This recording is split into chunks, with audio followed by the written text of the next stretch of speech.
Hey y'all, it's Mari M coming at you hot with a brand new video. If you haven't already, subscribe to my YouTube channel for more Sims 4 content. You can also add me on Twitch to see my live gameplay, full builds, and detailed sim creations. Let's get into it.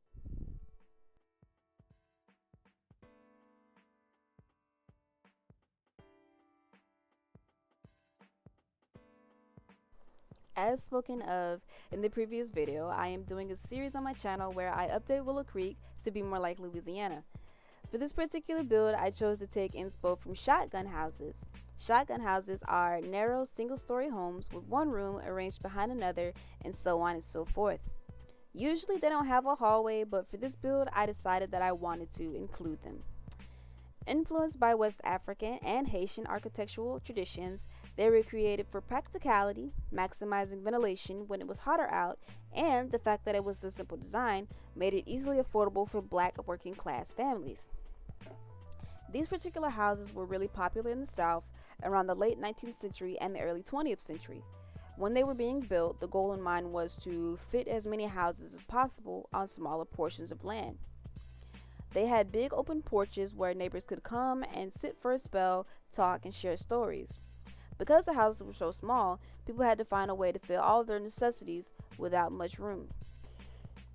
I thought of putting two separate houses on this one plot because ultimately I wanted this certain street of Willow Creek to have many houses on it to give off a more realistic vibe.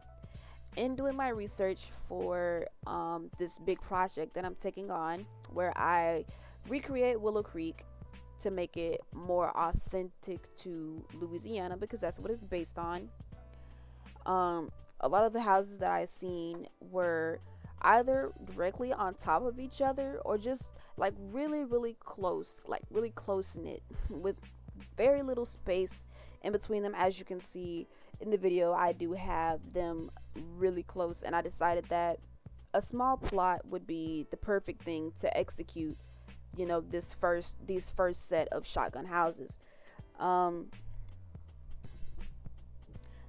looking at all the different homes that I could include in this massive makeover, I had to dig through so many sites to give a close to accurate representation of them.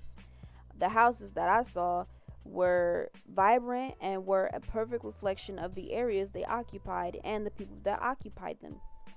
People began painting their homes in places like the French Quarter and Baywater to show the diversity or creativity that was alive in the neighborhood. As you can see, the two houses that I have constructed, they have two entirely different aesthetics. Originally, for the yellow house, it was going to be a blue house. Like I saw the inspiration that I was going to use for this one. There was this one shotgun house that I saw that had very shades of blue, and it was so pretty. And my favorite color is blue, so I thought, I was like, this would be the perfect thing to recreate. This would be the perfect thing to recreate. So I went to the paneling that I had. Excuse me. There were multiple colors that I could choose from, so I decided I was going to do that blue one, and I was going to do the purple one, which is now the green one. As for the blue one, the paneling and everything was pretty good, but when it came to like the roofing and the roof siding and all that stuff, like none of the colors were vibrant enough or the right shade of blue to pull off what I was trying to do. So I was like, oh man, like this isn't gonna work really well in my favor. So I was like, you know what, let's just do a different color. And then the same thing applied with the purple one, except for as far as the purple house, which is now the green house, all of the purple paneling was just, it was downright gross. It was downright gross. Either it was too vibrant or too purple or too dull. Like there was always an issue that I would run into. So I literally spent 10 minutes trying to find the right purple siding, but none of them were working. And the original purple one that I had put on there, it was in the same little box as the blue siding, but for some reason the purple was just way more vibrant and then it had like some kind of like specks of green in it as well, so it kind of just, it didn't look really good. And then on top of that, like the roof shingles, the trimming, all of that, none of it was really coming together. So I was like, okay, we'll just change this one as well. And so instead of blue and purple house, there is a yellow house and a green house. So I couldn't find a vibrant enough set of those colors that didn't look dingy. And it was a little disappointing because I was like, man, I really want to do these colors, but it just wasn't in the cards. It wasn't in the cards for me, and I kind of had to bite that bullet. But for the yellow house, I didn't want it to seem as if it had been remodeled a little bit, because usually when you look at those houses, they are old houses, and people usually just repaint the outsides. And I wanted to keep that kind of older aesthetic for the greenhouse, but as far as the yellow house, I wanted it to have that, but a bit more modern. So I did end up changing the wallpaper and the color scheme of both the homes quite a bit until I was satisfied, and until they no longer looked like either the visual manifestation of a headache or barf. So as you can see, like the greenhouse, like these walls are here right now. I think I ended up changing them I don't know how many times I ended up changing them, but I had to keep changing them until them colors started doing what colors do and looking good. For the greenhouse, the intention was to create a home for a voodoo queen. Now, as I mentioned in my previous video, I don't know much about Louisiana. I don't. And I can admit that. It's okay. I don't know much about it. So anything that I've learned through media outlets, whether it be Instagram, TikTok, whatever. I've learned it there. I've learned it through digging through various websites, watching various YouTube videos. Because when doing this project, I want to, in doing this project and wanting it to better resemble Louisiana, you have to, if you don't know anything about it, you have to, do your research. And that's something that I took pride in doing, because not only am I doing something that will make my builds better, but I'm also learning something along the way. So I did do quite a bit of digging to get a better representation of what I wanted to create. And due to the lack of inspiration that I was trying to get through media outlets, I chose to take some of the inspiration from Angela Bassett's portrayal of Myrtle. If you don't know what I'm talking about, American Horror Story, the Coven season, Angela Bassett, she ate that role down. Like, she ate that role down. I love me some Angela Bassett. Anything that she plays in, she gonna give everything and more to that role. That's why I'm so glad that she finally won an Oscar, because I was like, yes ma'am, you deserved it. But even though it's not a direct portrayal of Angela Bassett as Marie Laveau, it's not supposed to be. I wanted to use the hair salon for inspo for the home, because it not only captured the richness of being a black woman in the South, but also gave the right amount of those roots. And again, I live for Angela Bassett and AHS. So I was like, you know what? If we can't find the inspiration we're looking for, we're going to grab it for where we know it's at. And that's what I did. And even though, like, Miss Gabby, she did, her little 1-2 for the AHS Coven season. But Angela? Man, she added that razzle dazzle that was needed. She added that little bit of seasoning, that little bit of Lowry seasoning that was needed. She definitely did that. But as I was looking back, at the wallpaper that I saw in Marie Laveau's hair salon, I remember that it was like very, very detailed. Like it was a deep red color. I can't remember exactly, but I remember it was a deep red color, and then like it had like some gold detailing on it that I thought that I really liked. The words are not wording, but it had this gold detailing that I really liked, and I was like, I want to create something that kind of carries that same essence but in a different way. And so I thought to myself, like, even if I don't have everything that I want for this build, because again, I want, I want it to be, I want this to be realistic. I want it to seem as though that a voodoo queen actually lives here. I want to have all of the necessary instruments and necessary products and stuff that one would use. I wanted to have all of that in there. But my CC folder, although it has a lot of stuff in there, like a lot of stuff, it's very limited as far as this area, and there's only so much that you can get from Max's game packs and kits and all that kind of stuff. So I was just like kind of grasping at straws to figure out what can I do.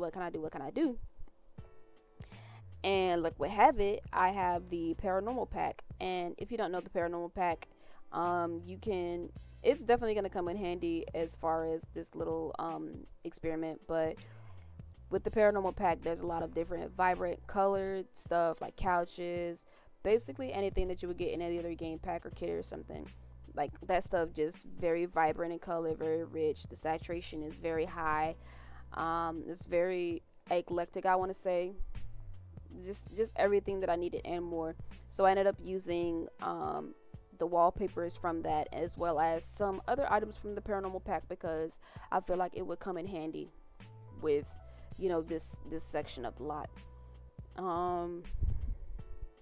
I also ended up using some custom content stuff that's paranormal as well. There was a creator, I can't remember who their name is, but they created a custom content pack that is an extension of the Sims 4 paranormal pack, or game expansion, or whatever it's called. But they ended up creating an extended version of that, and that's where I got the couch from. I can't remember if that's where I got the wicker chair from, but I know for a fact that's where I got the couch from. So even though the homes are pretty small, they hold a certain charm that is sort of hard to shy away from. A lot of the pictures I've seen, the homes would have a decked out porch, either because of Mardi Gras or because the occupant was very whimsical. I would see various colorful sculptures or statues, multiple flags, strung lights, the works. When I was doing my research, like looking at the shotgun houses, I had this folder in my Google, either in my Google Docs or just in my saved stuff for Google.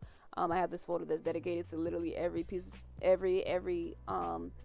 of architecture that I really like in New Orleans, just to kind of refer to, so I can keep it fresh in my mind, like what I'm trying to recreate.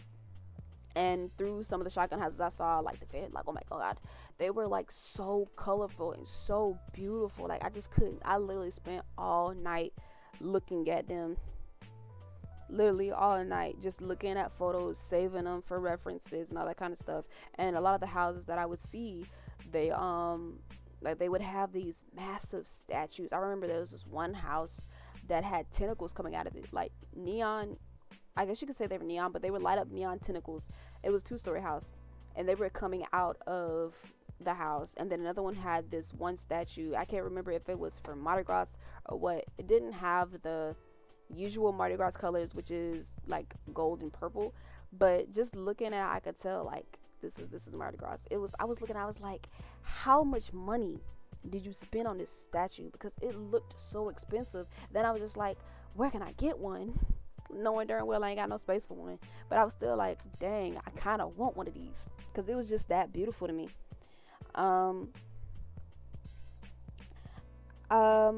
The people that I believe that the people that occupy, shotgun homes, like, yeah, all of the houses that I would see in Louisiana, they're very beautiful in their own respective way. But when it comes to the shotgun houses and the way that people decorate them, people paint them and stuff, they really put their foot into the designs that they be doing. They really put their foot into them, just making sure that the home that they have not only represents them, but represents the heritage and what they believe in.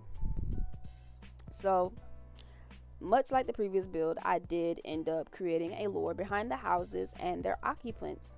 Now, even though the greenhouse that is currently being worked on has inspo from American Horror Story Coven, the story behind it is quite different. So, Madame Serafina Del Monte Thibodeau, the owner of the greenhouse, arrived in Willow Creek generations ago, many generations ago. A mysterious woman with a mysterious past. People would talk of Seraphina, how she was a dark woman who communed with even darker entities, how she spoke with spirits and danced in the night, how she would always come and go, and maybe due to her dance with the devil, how she never seemed to age. Now, these were all just, rumors around this sim town, but it didn't stop people from talking. Rumors abound that the vibrant colors of her home aren't merely painted, but a manifestation of the mystical energy she commanded. Though some Sims feared her, others sought her guidance for matters of the heart, health, and fortune. In all truth, Madame Seraphina is no evil woman. Able to foresee events and provide remedies through ancient rituals, she garnered the hearts of many. Her true origins are veiled in the midst of time, and details of her early life remain elusive to the many generations that ride through Willow Creek. As a youth, Seraphina had a connection to the spiritual realm, being visited by lost souls and dark entities that meant no good. Though people of her hometown warned her to, and I quote, not speak to the devil, Seraphina's interest in knowing more about who she is and the things that she'd seen became more apparent. An apprentice under the guidance of her grandmother and mentor, she dove into the ancient arts and, with time, mastered the dance between the physical and spiritual worlds. A balance of warmth and mystery, benevolent and caring, Madame Seraphina possesses a genuine desire to help those who seek her guidance. The people who truly take the time to get to know her would say she is known for her soothing voice, charming personality, and just how well she helps those around her. Yet, beneath the surface, there lingers a quiet intensity. She ended up fleeing her home as a young woman, drawn to Willow Creek by a man she dreamed of late one night. Now imagine that. You're just, developing your skills, and you're tired one night. You go to sleep and you have this dream of the most beautiful man you could ever see. You dream of him. You don't know who he is. You don't know what his name is or anything like that. And you wake up and you just feel yourself being drawn to this place you probably would have never ever gone to a day in your life. Imagine that. Would you go? Be for real. Would you go? So, arriving in the small town, its streets echoed with whispers and many women, men, and children. The dreams that led her to Willow Creek were woven with the thread of fate, foretelling the presence of a man she didn't know the name of. In the quiet corners of the town, she met him, a kindred soul named Henry Fontaine. Their connection blossomed into a pure love as profound as the roots of an ancient willow tree. And when I say pure love, I mean the purest. Just imagine, if you've ever seen it, the show Once Upon a Time. It is a show based in a fictional world in Maine, and it takes all of these fairy tale characters and throws them into that city where they live amongst people like us, except for they're kind of just trapped. But throughout the series, the characters Snow White and Prince Charming, they're the epitome of true love, to the point where there was a episode where Charming was dying, and Snow was like, you're not gonna take my man away from me. I done fought through hell and high water to have this man at my side. You're not gonna take him away from him. Take him away from me. And she got Regina, the evil queen, to take her heart out and split it and put it inside of Prince Charming, just so he could live and they could live together. Like, that kind of pure love. So, as years passed, a shadow crept into their happiness, disturbing the tranquil harmony that befell them. Henry felt inexplicably ill, his vitality diminishing with each passing day. Determined to save him, Seraphina dove into her limited knowledge, seeking remedies and consulting the spirits of her elders. Now, Seraphina knew that she wasn't fully equipped to do this ritual. And even though, she received a certain point in her life, or got to a certain point in her life where she knew quite a bit about what she was practicing, she was still a young woman. So she had, some more years to get under her belt to fully learn and know just what she was dealing with. And when it comes to, life and death, you kind of just gotta You have to follow things exactly as they are and not waver whatsoever, otherwise, things could go wrong. So, the ailment defied explanation, casting a pall over their once vibrant love, and in desperation, Seraphina attempted a complex ritual to stave off Henry's impending demise. The incantations whispered through the air, intertwining with the swirl of energies that surrounded them. In her haste, or the desperation of the moment, Seraphina faltered. The ritual intended to save Henry's life when Ari and a dark curse descended upon her. Instead of preserving Henry's life, the unintended consequences bound Madame Seraphina to an eternal existence untouched by the passage of time. Or, in layman's terms, she's cursed to live forever and her lover is dead. As Henry's life flickered away, her heart shattered and the curse settled upon her like a heavy cloak. Haunted by the memory of her lost love, Madame Seraphina withdrew from the prospect of new connections, forever afraid of the cost of love. Before Henry fell ill, Seraphina discovered that she was with child.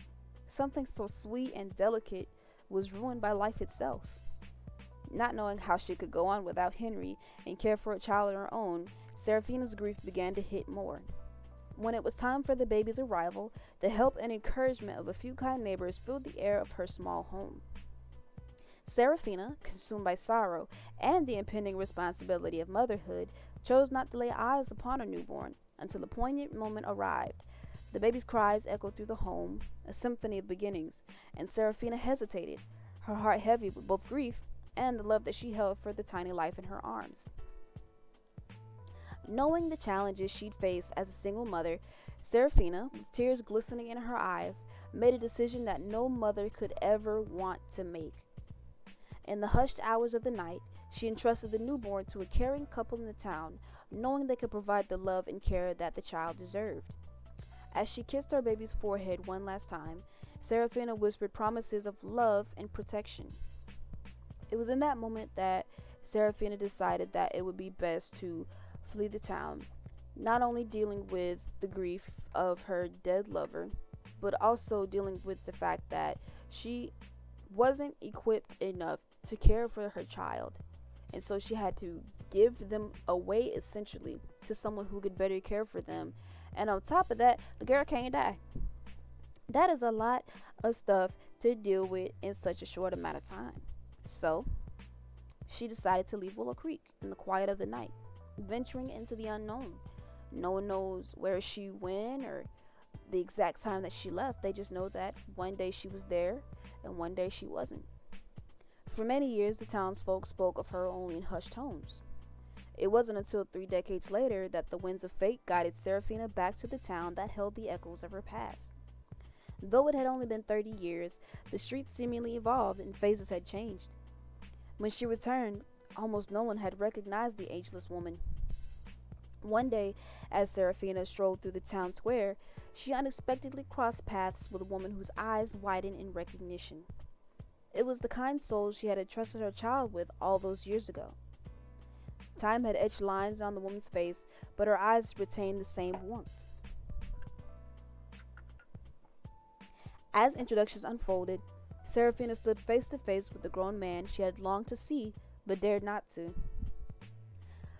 Once he told her his name was Henry, it took every bit of Seraphina to not crumble before him. Henry, the child that she gave away, was now a successful and kind-hearted man. He extended his hand in greeting, and touched by the genuine warmth in Henry's eyes, Seraphina felt a bond that transcended the years of separation. The decision to reunite with her past became clear, and she decided to permanently return to Willow Creek. Moving into the now vibrant shotgun home, Seraphina observed Henry's life unfold from a distance. With each passing year, the mystery of Madame Seraphina grew as people tried to figure out the never-aging woman.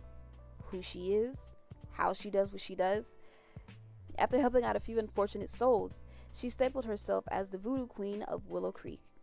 In moments of need or uncertainty, people found themselves at her bright blue door. She listened to their pleas, offering insight where needed, sharing her knowledge and connecting those with past spirits. Madame Seraphina de Monte Thibodeau became a living bridge between the seen and the unseen. I wanted to feature an ode to her ancestor in the hallway of the home because I feel like it adds a tinge of sensuality to the home. Um, One of my biggest things, and this is something that I've mentioned before in a live build that I was doing on my Twitch. I like to make it as though the houses are actually lived in, whether it be a house, mansion, apartment, whether it's small, big, large, wide, medium, whatever it may be. I want it to seem as though you could literally walk in there and smell the Sims perfume on the furniture, on the walls. Like you could actually go in there and run your finger across something and pick up dust. Like you could actually see their house shoes by the door. Like I want that I want that to be something that's very prominent in my builds. Something even as small as down to adding a non-functional light switch or non-functional wall plug or air vents or whatever it may be. Whether it's in the clutter or it's in the details, I want everything that's in this home to make it seem like I can actually go inside of there. I like true gameplay. I like true realism when it comes to my gameplay. It just makes everything a lot better. And that's something that, can be seen throughout every build that I end up doing. I also ended up adding the Creole flag. I believe it's called the Creole flag, and then the African American heritage flag to sort of make it feel like even though she is someone who is very old and comes from generations that are past, she keeps up with the times and stuff like that. That can also be seen with the various posters that she has around her home, as well as the various knickknacks. Whenever I was working on the living room, if you go back and see or whenever it comes by again, when it comes to the mantle of the fireplace, I ended up putting 3 statues. One of those statues I ended up using in a previous build because I just really like them. Like ever since I stumbled upon them, I really like them. But I ended up using them because, again, my CC folder, even though it has like a lot of stuff in it, it's still limited to certain things. So I kind of just had to really weed out what could be used as far as Seraphina's home. And once I figured that out, I put it in there immediately. But I like those 3 statues. I don't remember who they're by or where I got them from, but I just know that I think I got them off of Curse Forge. But I just know that it's something that I really liked, as well as like the rest of the decor that's in the living room. Like again, like this is someone that's a practitioner, so I want decor that matches that, like something that she would actually use, like the incense sticks, the crystals, whatever it may be, the bones, whatever it may be. I want it to be something that she actually uses, something even as simple as like the hanging herbs and stuff. Like I want that in there. I did include a lot of Afrocentric and vibrant pieces to give the home sort of eclectic yet homey vibes, because with using the paranormal pack, that stuff is, if we're gonna call it what it is, it's eclectic. A lot of that stuff is very eclectic. So I wanted to match that, because everything, even though it comes from different places, I want everything to tie in well together.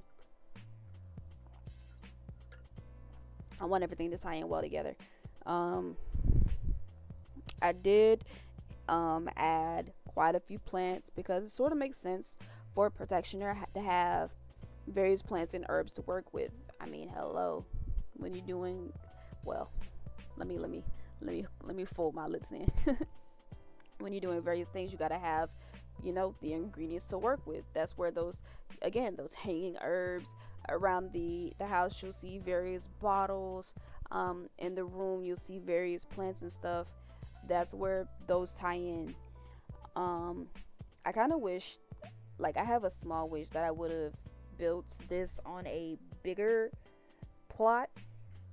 Because if I would have built this on a bigger plot, then they probably would be able to have somewhere to garden at. But at the same time, I'm glad I built it on a smaller lot because it just seems a little bit more intimate. And if they wanted to, realistically, they probably could plant stuff in the soil that's in the front yard, but the way that the Sims works is if too many objects are in one space, then your Sim cannot get to it and they will not do the action, which is very crazy because any other time, them Sims be going and doing what they want to do when they own autonomy and they don't care what's in their way, they will phase through it. But when you try to send them to go to do something, they act like they can't get through it. So I think putting the houses on the smaller plot is okay. There is a section of Willow Creek that's not really on the map, but once you go to a lot that's on the map and in the general area of it, your Sim can go to it and they can plant stuff. They can take stuff up, forage, all that good kind of stuff. So the Sims occupy this lot in this house and the one over, they deal with growing their vegetables and fruits and stuff on their own, so they can just go over there to wherever the community garden is and get what they need from over there and do their planting over there. As for the yellow house, which we haven't quite gotten to yet, but I will talk about it anyway. As for the yellow house, it was like the green one. They were both originally in shades of brown and black. For the yellow house, I decided to take a modern approach on a shotgun house. When I was doing my research for that one as well, I didn't want to do the basic shotgun house like I'm doing with the green one, where it's like not much renovations have been done on the house. It's kind of just painted the outside and kept it going. I wanted something different for the other one. I wanted it to still have that trace of what the house used to be, but I still wanted it to be a little bit more modern and a little bit more up to date with newer people, because the people that occupy it, they're not from Willow Creek. They're from not Copperdale. Yeah, they're from Copperdale. They're from way out of town. So they're moving here and they're seeing, what they're moving into. They're obviously going to want to keep some parts of it, but for the most part, they're going to change it and make it more of a home for them. So I did take a modern take on that one. Moving through the generations, it wasn't until 10 years ago that a woman by the name of Charlotte Landry and her husband James Landry moved from their Copperdale home to Willow Creek due to their son's marriage to a resident against James's wishes.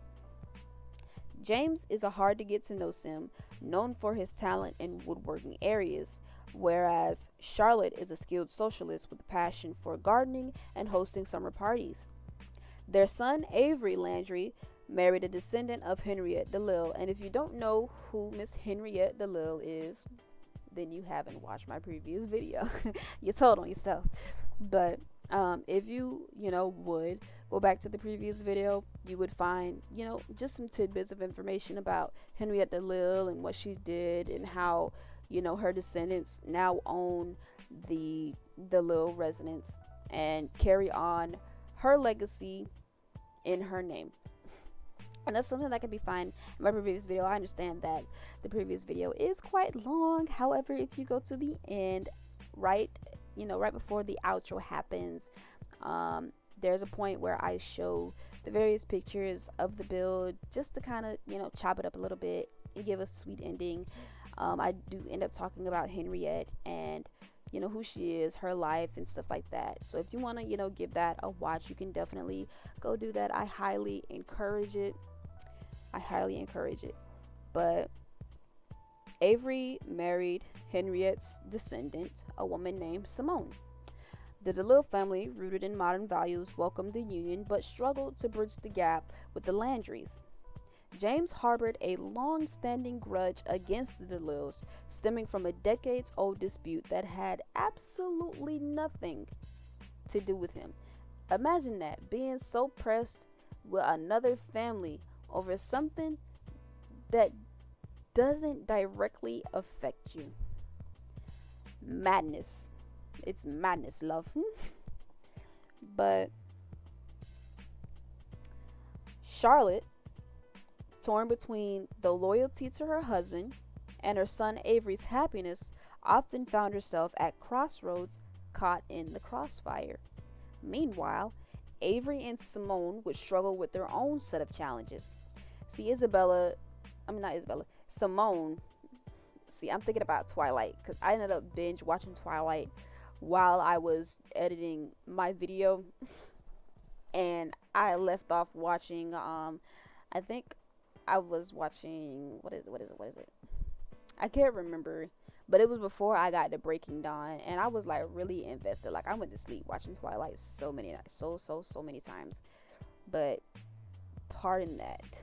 I'm talking about Simone, not Isabella Swan. Anyways, so Simone is sort of a free spirit, and that's something that clashes with James' values. So it's a bit of a push and pull with their relationship, but surely with time, James might change his mind. When they arrived in Willow Creek, the Landrys met Madame Seraphina, and at first they had no clue the kind of power that she possessed. They came to realize just what Seraphina could do when late one night James came home from a late shift and saw Seraphina through the window, moving frantically, whispering ancient tongue. He told his wife Charlotte of what he'd seen, and to his surprise, Charlotte had her suspicions about Seraphina and what went on behind closed doors.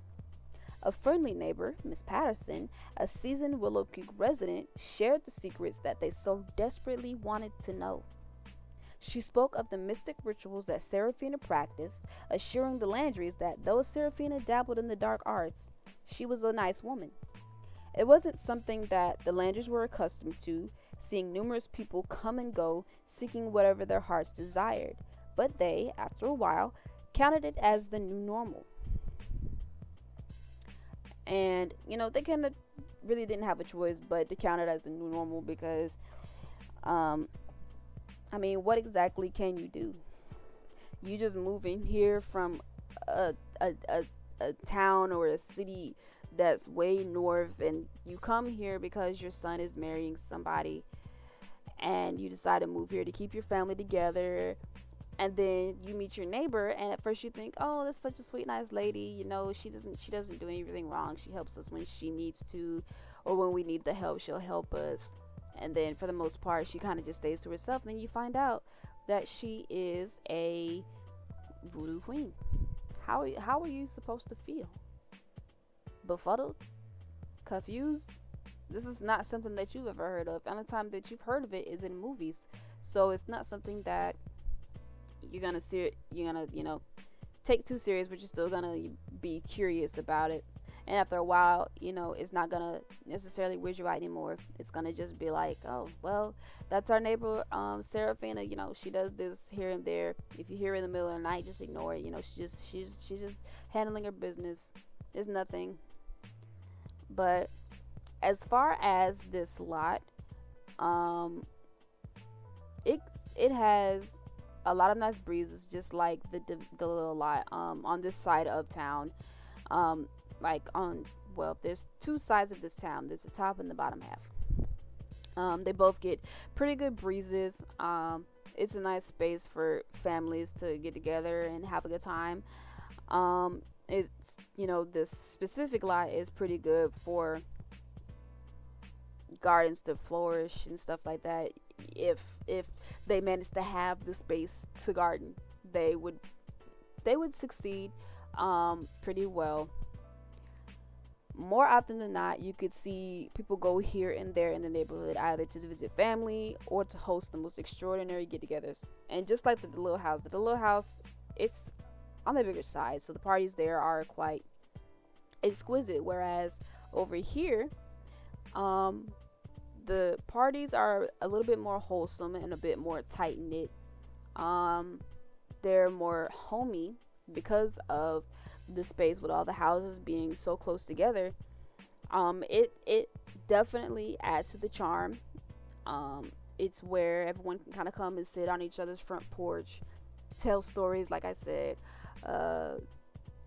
share a meal or two with each other, run around the street, just having that close knit fun. If you're lucky enough to live in this homey neighborhood, you might get lucky enough to find loose change in some of the most bizarre places, whether it be a trash can, whether it be a couch, whether it be in the dirt next to some bones, whatever it may be. You will get very lucky with finding some loose change around these parts. But I will warn you, do be careful, because although this is a family neighborhood where everyone gets along and sweet and the sun is shining, there are some spirits that consume these parts, whether they're nice spirits, whether they're mean spirits, whether they're heinous spirits. Spirits all around are in these parts. Now, normally, that would probably spook some people. That would probably scare some people to just see a spirit skateboarding down the road. But because Serafina lives in this neighborhood and she has the profession that she has and she does what she does, it's not uncommon to see spirits wandering around. Most times they are searching for Serafina, knowing that she can talk to them or that she can see them, and they are searching for help or they want revenge or whatever it may be. They are there.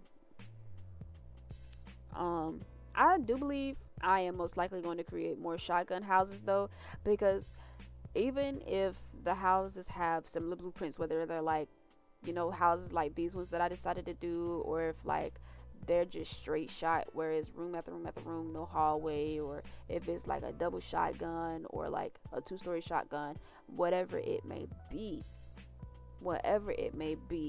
each house is different. They have different aesthetics, different colors, different personalities, different types of people with different walks of life occupying them, and I think that adds to the richness of the houses and makes it all the more fun when doing this project.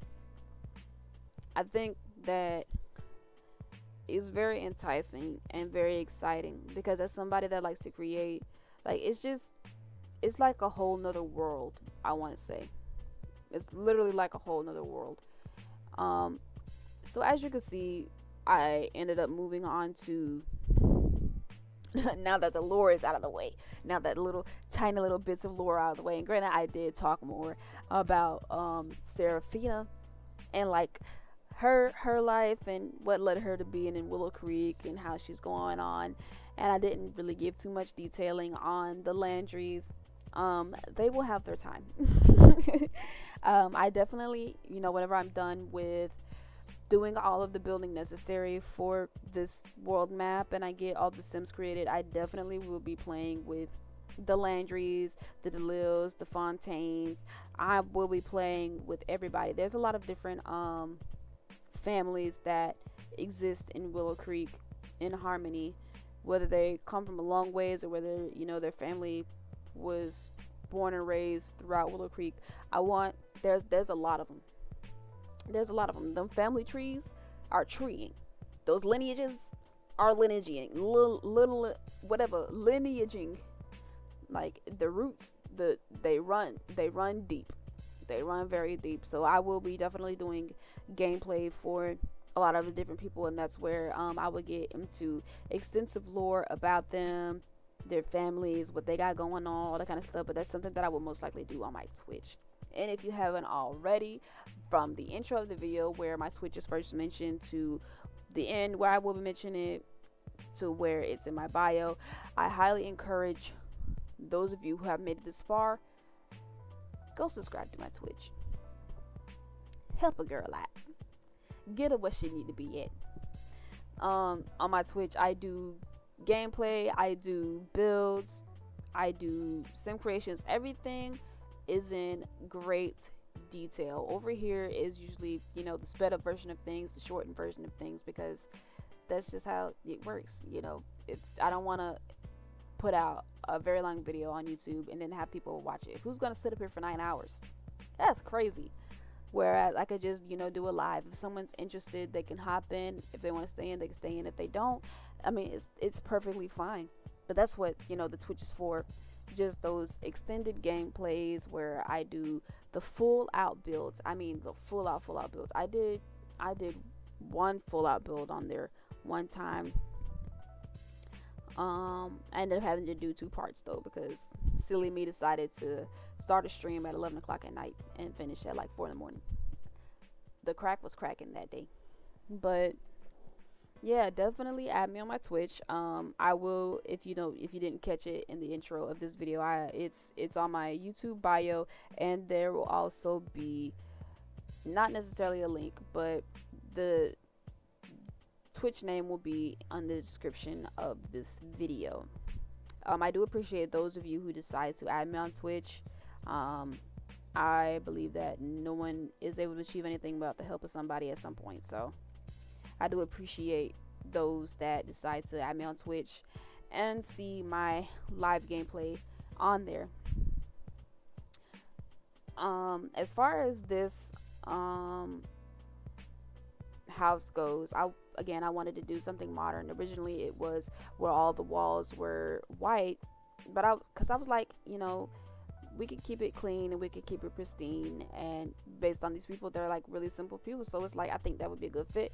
But the more that I placed stuff in there, I was like, yeah, this isn't gonna work. So I was like, you know what, let's change these walls up. Let's follow the same pattern that I did with the other house, just in a different way, where instead of brick I can't remember what it's called. Is it stucco or something like that? I don't know, but it's like that grayish kind of wallpaper that I decided to use. And I decided to change it because it was just like, with the white walls, it was looking more like a coastal house, like dark coastal, and the vibe isn't dark coastal, baby. We in knockoff Louisiana right now.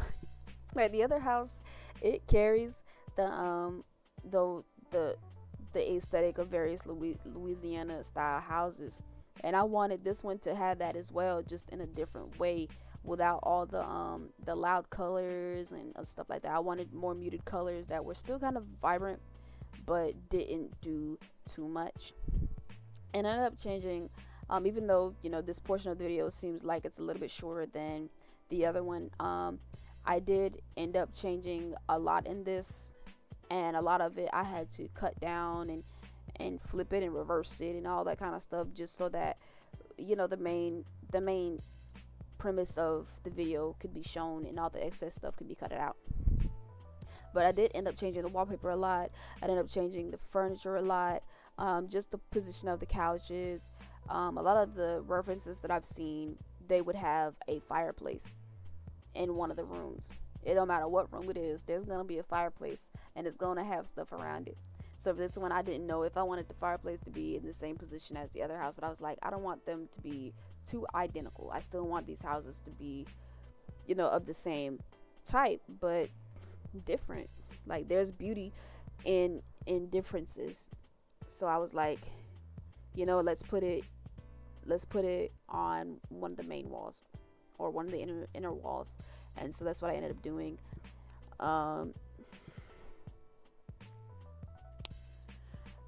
Again, for this one, I wanted to do modern. I probably said that like a kajillion times, but for this one, I decided to do modern.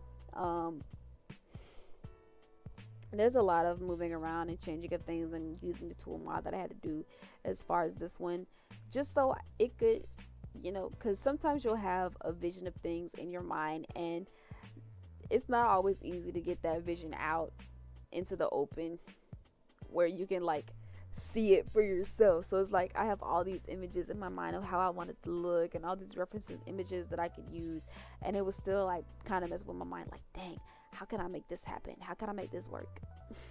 So like the hallway in the other one, as I explained, is an ode to Seraphina's ancestor.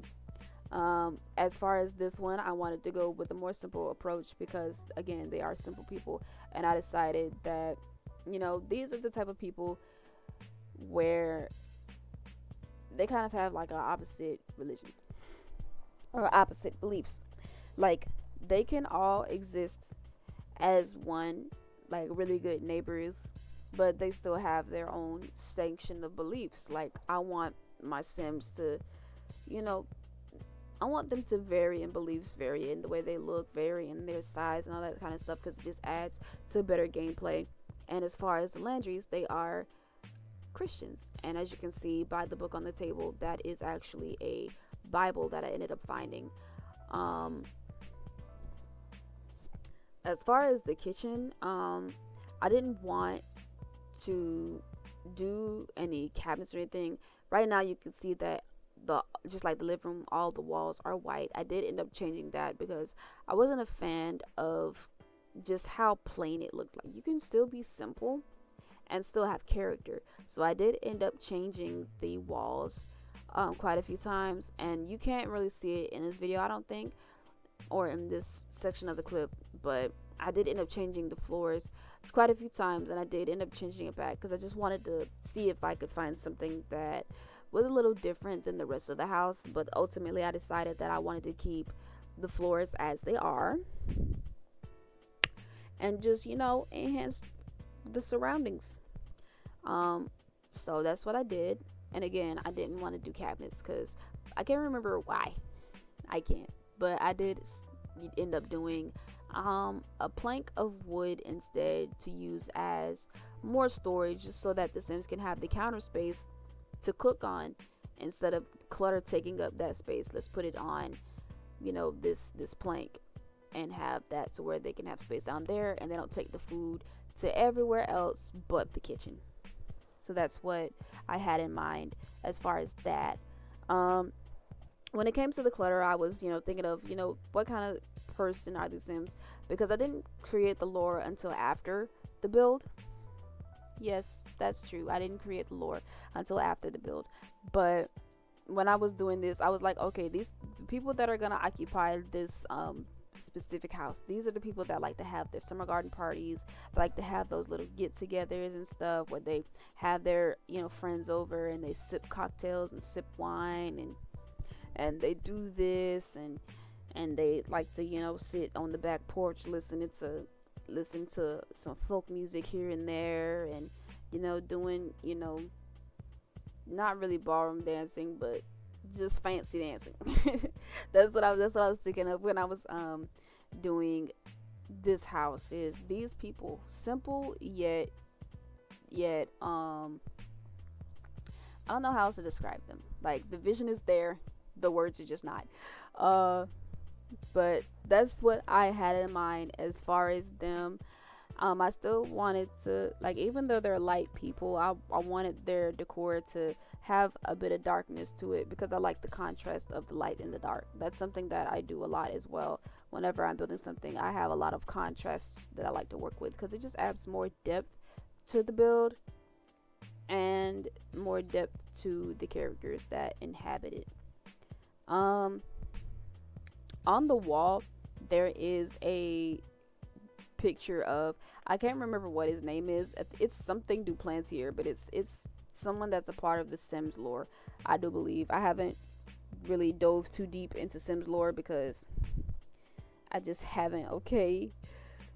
I haven't, like, don't sue me, but it's something Duplantier, and there's actually a house in Willow Creek before I decided to tear everything down that is dedicated to him.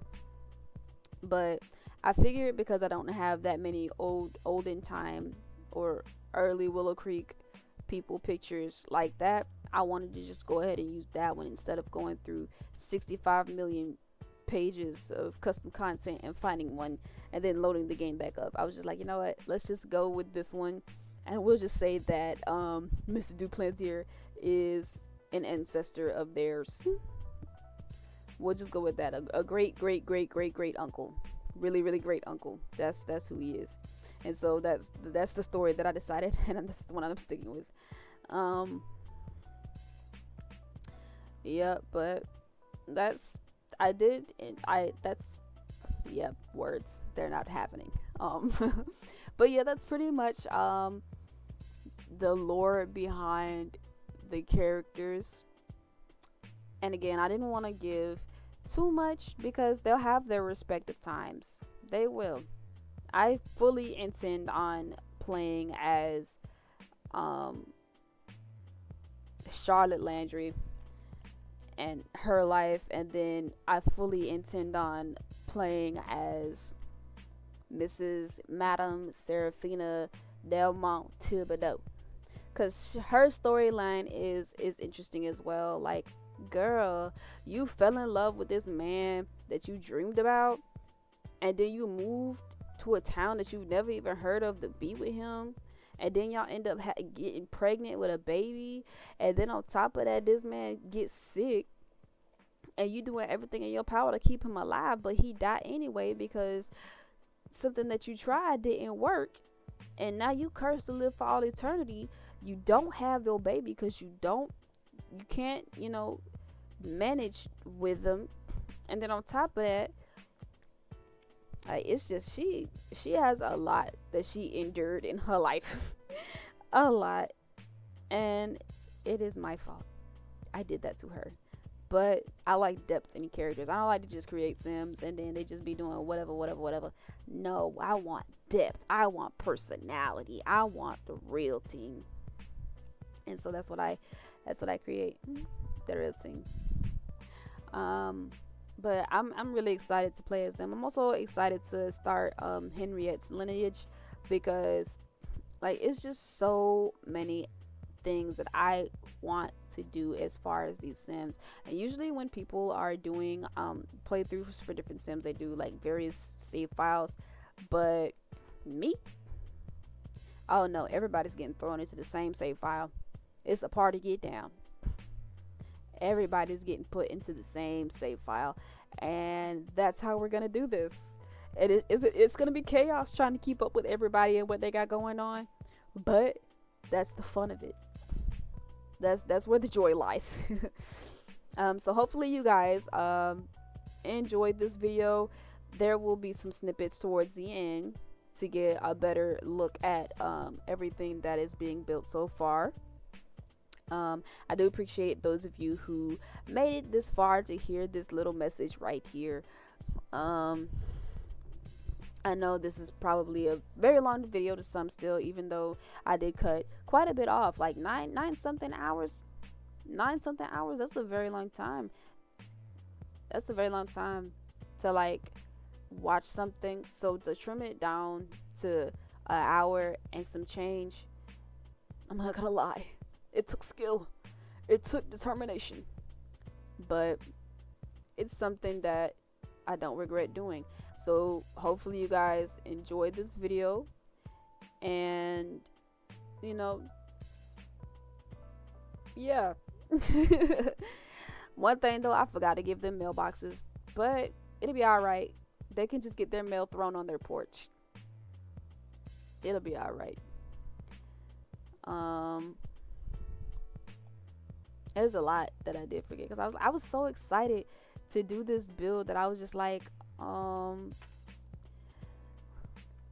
there's just a lot that I could have added that I didn't add, that I should have added, but I didn't add. Like for instance, they don't have mailboxes. How are they gonna check their mail? But when I go back to the game, I'll probably add the mailboxes. Just something like some rugged mailboxes that that match their personalities a little. And then I think I can't remember what else I forgot. Like I'm just talking at this point. But I did forget. I forgot. When I realized I forgot the mailboxes, I was like, dang, I do not feel like going back to this game and re-recording and doing this and doing that and then re-chop and all this. So I was just like, you know what, it'll be okay. We'll just imagine. We'll put our imagination to use. And that's what we'll do. But again, hopefully you guys enjoyed up to this point. I'm not going to say too much right now because that's what the outer credits are for. But yeah,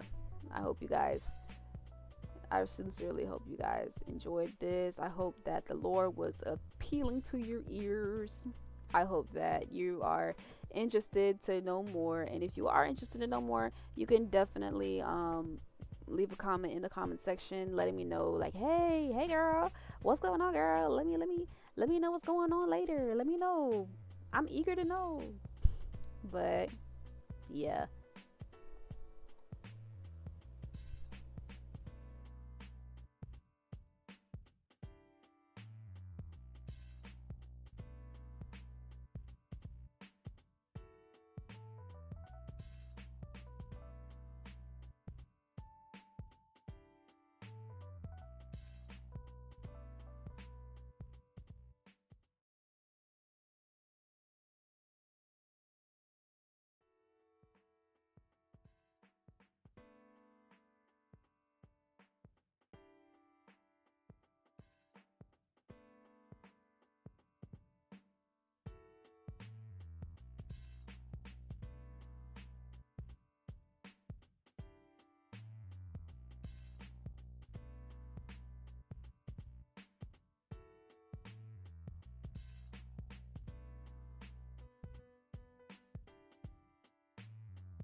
All right, you guys, that's the end of this video.